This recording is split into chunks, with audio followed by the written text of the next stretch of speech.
Agradezco, señor representante. I thank the distinguished representative. I now give the floor to the distinguished ambassador of Sri Lanka. Muchas gracias, señora Presidente. Thank you very much, Madam President. Antes que nada, deseamos... First of all, we wish to congratulate you for having taken up the task of being President of the Council and express our support to you while you exercise your tasks. You must note, however unpalatable it may be to some, that terrorism has not been allowed to rear its ugly head since 2009 in Sri Lanka. We, like many other like-minded nations, are not willing to create nurseries for terrorists wherever they may be.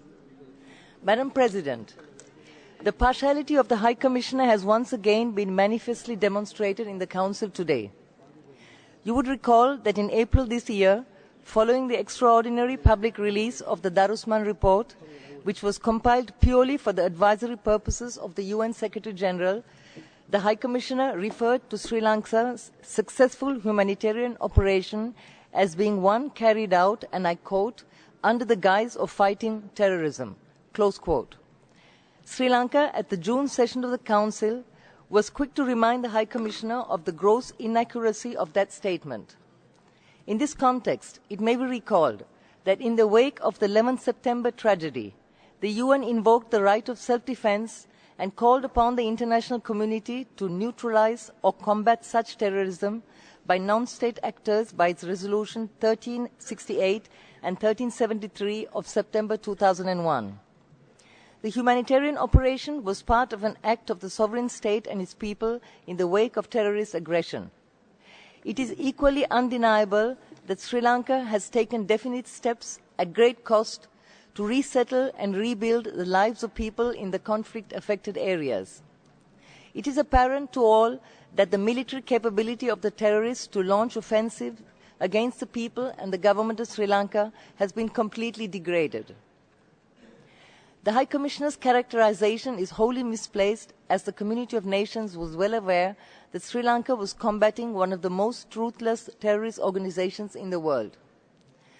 We find this distorted position once again reiterated by the reference to Sri Lanka in the present context, in crass disregard to contextual developments.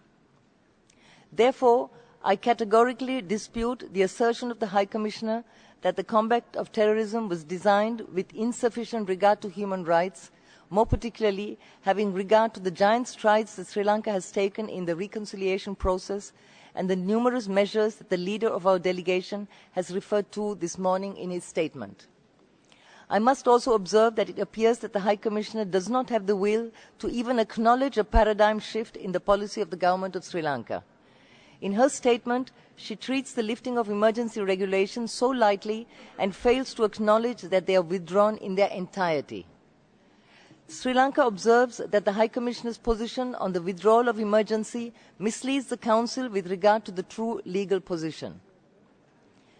Madam President, in conclusion, it has to be appreciated that each member state of this Council does recognize the need to have a security-related legislation, and it has to be noted that Sri Lanka's only existing legislation as it stands today is less stringent than the modern legislations of some other countries which provide for the most stringent of measures in the treatment of terrorism. The amorphous statement about the undermining of independence of institutions, human rights and rule of law, I reiterate, is strenuously denied. And I must place on record that all national institutions today function with due regard to established principles of international law, administrative governance, and with respect to the rule of law as prescribed in the fundamental rights and directive principles of state policies as enshrined in the Constitution of the Republic. We remain dedicated to building a country based on all-pervading unity, equity, and justice. Thank you, Madam President.